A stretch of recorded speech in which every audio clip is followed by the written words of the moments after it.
Chowmein সেদ্ধ করতে গরম জল বসালাম। এর মধ্যে আমি সামান্য নুন দিয়েই জলটা গরম করেছি।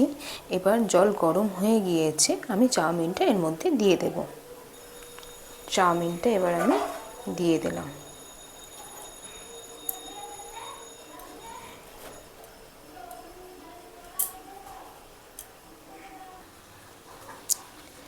খেয়াল রাখতে হবে চাউমিনটা যেন গলে না যায়। আমার চাউমিনটা সেদ্ধ হয়ে গেছে, এবার আমি চাউমিনটা ছাঁকনি দিয়ে ছেঁকে নেব।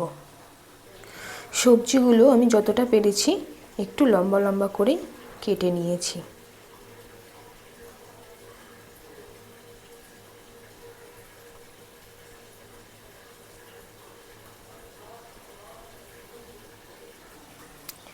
কড়াই গরম করতে বসিয়ে দিলাম। কড়া খুব ভালোভাবে গরম হয়ে গেছে। এবার গরম কড়াইয়ে আমি প্রয়োজন মতো 2-3 চামচ সাদা তেল দিয়ে দেব।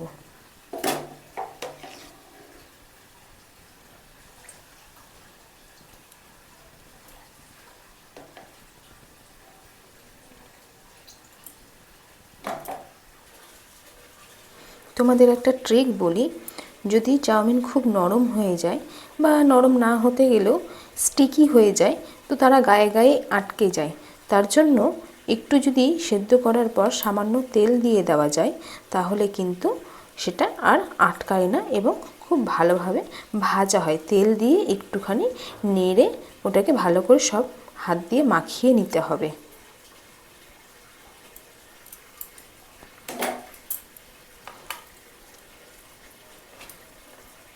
ঠিক এইভাবে সবগুলো চাউমিন আলাদা হয়ে যাবে এবং গায়ে গায়ে আটকাবে না। প্রথমেই আমি গরম তেলে লঙ্কাগুলো ছেড়ে ফেললাম। এরপর এক এক করে সমস্ত সবজিগুলো দিয়ে দিতে হবে।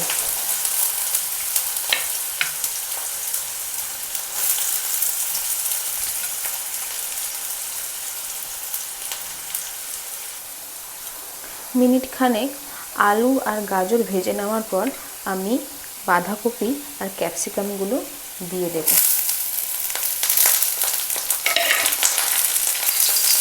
এবার ভালো করে ভেজে নিতে হবে।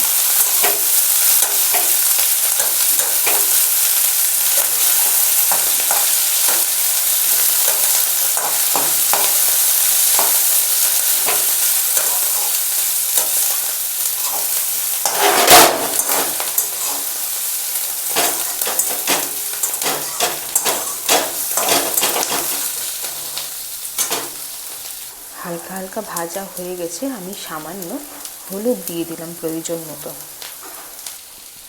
যেহেতু আমি চাউমিন সেদ্ধ করার সময় নুন দিয়েই সেদ্ধ করেছি জলে, সেহেতু সবজিতে নুন দেওয়ার সময় একটু খেয়াল করে দিতে হবে, যাতে সঠিকভাবে ব্যালেন্স হয়ে যায় নুনটা।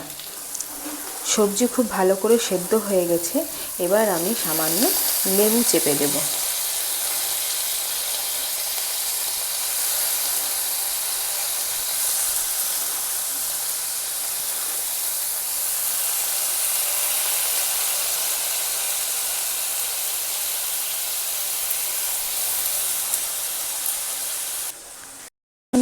সামান্য দিতে গেলে এটা খুব টেস্ট হয়।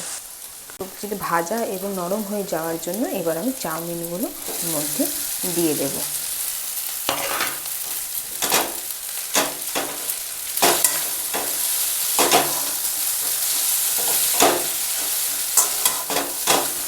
চাউমিনগুলো খুব গোটা হয়ে আছে বলে ভালো করে ভাজা হচ্ছে না, তাই আমি একটু চাউমিনগুলো কেটে কেটে দেবো, তাহলে খুব ভালো করে আলাদা হয়ে ভাজা হবে।